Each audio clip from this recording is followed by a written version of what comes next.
You've probably heard it your whole life. Start young or don't bother.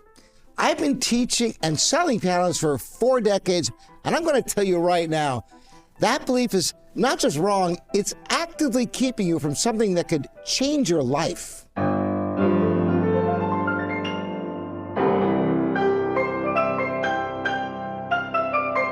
Welcome to Living Pianos. I'm Robert Estrin here with something that's going to shift the way you think about learning piano and, honestly, about learning anything.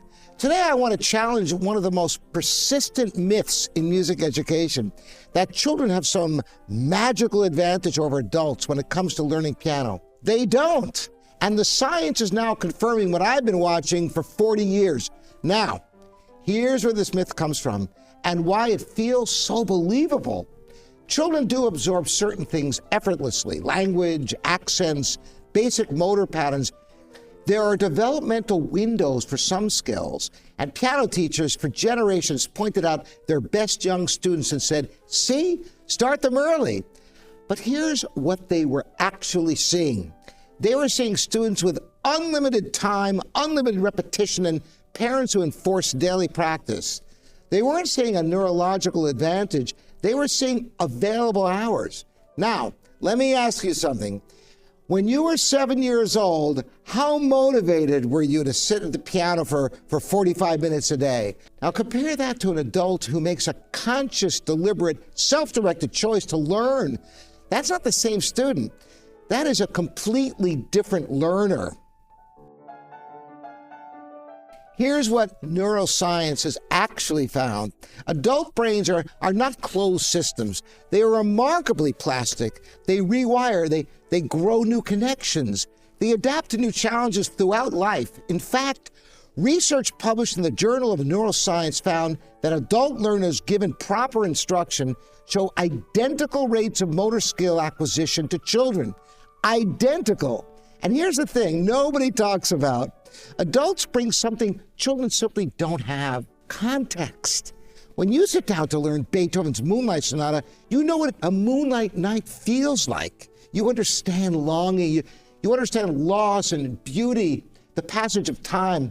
A 7-year-old playing those same notes is producing sounds. You're creating meaning. That difference is not small. That difference is everything. Let me show you something at the piano, because I think this will make everything I've been just describing concrete. I'm going to play a short passage, left hand and right hand doing completely different things at the same time.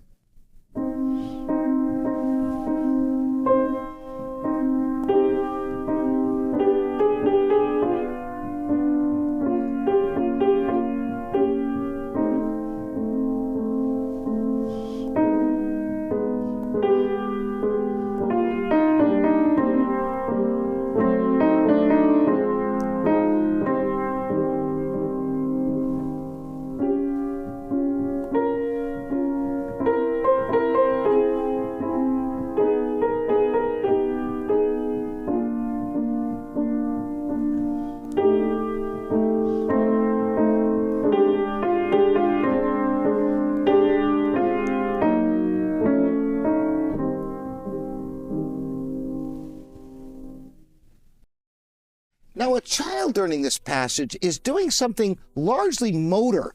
They're programming a sequence into their nervous system through repetition.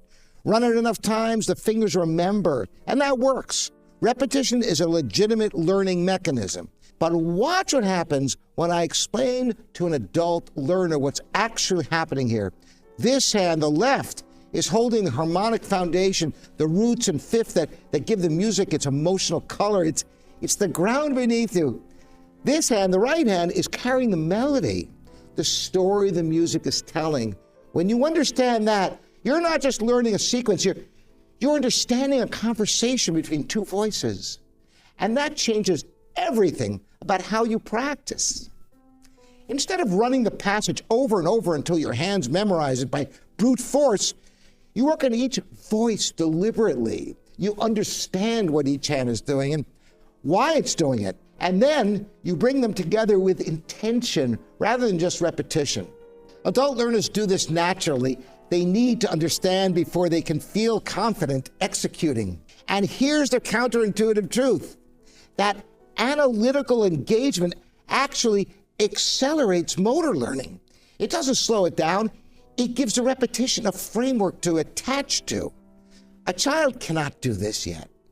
Not because they're less intelligent, but because this kind of meta-awareness, this ability to analyze what you're doing while you're doing it, develops with age and experience. It's one of the most concrete ways in which your adult brain is not a handicap at the piano, it's a genuine, measurable advantage. Now, I want to be honest with you. Adults do face real barriers, but not the ones you think.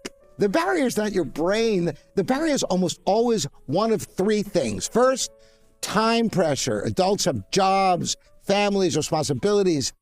Second, self-judgment. Adults evaluate their progress against their own high standards and quit when they don't reach them fast enough. And third, and this is the one I see most often, bad instruction.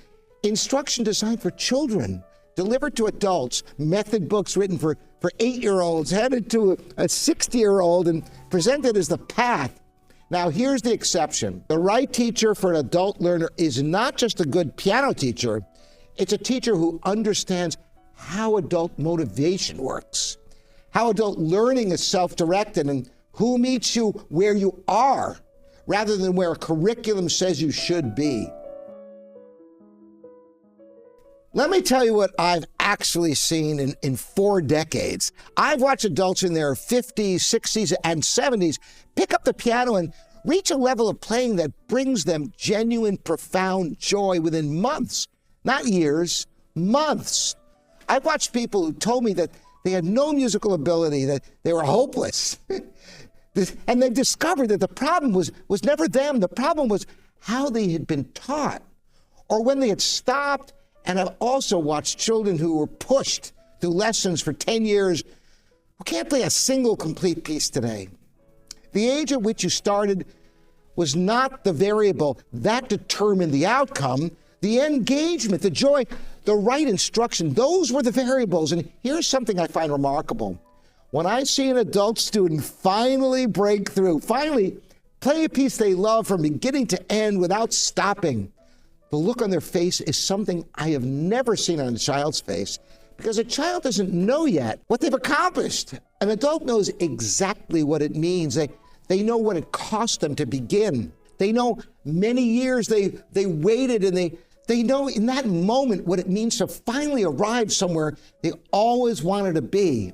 By the way, if you're finding this useful and you're someone who's ever thought about picking up the piano or coming back to it, I want you to subscribe to this channel, because we talk about exactly this intersection, the science, the psychology, and the practical reality of piano learning for adults every single week. This is livingpianos.com, your online piano resource. And I want to keep this conversation going with you. So here's the really good news. If you're sitting there thinking, I wish I'd started earlier, it's probably too late for me, I want you to understand something. The research and 40 years of watching real human beings at real pianos tells a very different story. Your adult brain is not a limitation. Your adult brain, with its capacity for self-direction, emotional depth, deliberate analysis, and genuine motivation, is actually the most powerful learning instrument you have ever had. You don't practice because a parent's making you. You don't perform because a teacher is grading you. You do it because you chose it. And that choice, that self-directed, intrinsically motivated, fully conscious choice, is the single most powerful driver of learning that exists. So the question is not whether you're too old. The question is, what are you waiting for? The instrument is here. The science says you can do this. And 40 years of watching people exactly like you proves it. I have students all over the world who are proof positive that this is not only possible, but it's happening to people like you. I'm Robert Estrin. Have you started piano as an adult, or are you thinking about it? I'm really interested in your experience. Leave it in the comments here at livingpianos.com or YouTube, and we'll see you next time. Thanks for joining me.